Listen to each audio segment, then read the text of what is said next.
সালামু আলাইকুম।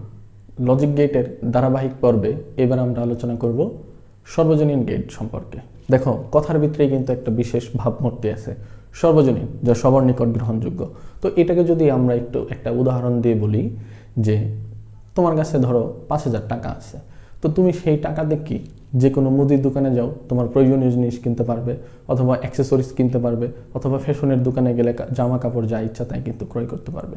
অর্থাৎ টাকা পয়সা সব দোকানেই কিন্তু গ্রহণ করবে, অর্থাৎ টাকা পয়সাকে বলা হয় সর্বজনীন। কিন্তু এর বিপরীতে ধরো তোমার হাতে একটা মোবাইল ফোন আছে, যার বাজার মূল্য এখন বর্তমানে 5,000 টাকা। এখন তুমি এই ফোনটা নিয়ে যদি কোনো মুদির দোকানে যায় বলো যে এর বিপরীতে আমার চাউল ডাল তেল দেন, সে কিন্তু নাও গ্রহণ করতে পারে। আবার যদি কোনো একটা ফ্যাশনের দোকানে যে জামা কাপড় ক্রয় করো, সে মোবাইলের বিপরীতে হয়তো বা সেটা নাও দিতে পারে। অর্থাৎ এটা সর্বজনীন নয়। সর্বজনীন কি জিনিস? যেটা সকলের নিকট গ্রহণযোগ্য থাকবে।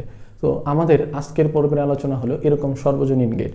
কথার মানেই বোঝা যাচ্ছে এটা সকলের নিকট গ্রহণযোগ্য এরকম একটা গেট। তো আসো আমরা সংজ্ঞাতে একটু পরে দেখি। এটা যে লজিক গেটের সাহায্যে মৌলিক গেট সহ অন্যান্য সকল ধরনের লজিক গেট তৈরি, অর্থাৎ মৌলিক গেট সহ যত ধরনের গেট আছে সেই সকল গেট তৈরি, বাস্তবায়ন বা তাদের সমমানের কাজ সম্পন্ন করা যায়, সেই গেটগুলোকেই সর্বজনীন গেট বা ইউনিভার্সাল গেট বলা হয়।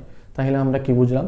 সর্বজনীন গেট হলো এমন একটা গেট যার দ্বারা মৌলিক গেট সহ অন্যান্য যত ধরনের গেট আছে সকল গেটকেই বাস্তবায়ন করা যাবে, তাদের মতো কাজ করা যাবে। এই সর্বজনীন গেট আছে আবার দুই প্রকারের। একটাকে বলা হবে নর গেট, আর একটাকে বলা হবে ন্যান্ড গেট।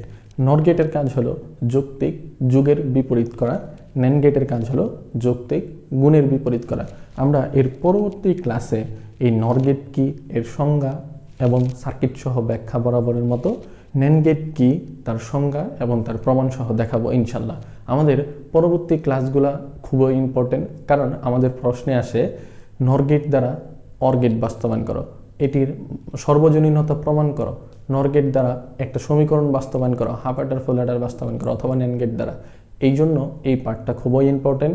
আমাদের সর্বজনীন গেট সম্পর্কে ভালো করে বুঝতে হবে, যেন পরীক্ষাতে যে কোনো কোশ্চেন আসলেই তোমরা খুব সহজেই সলভ করতে পারো।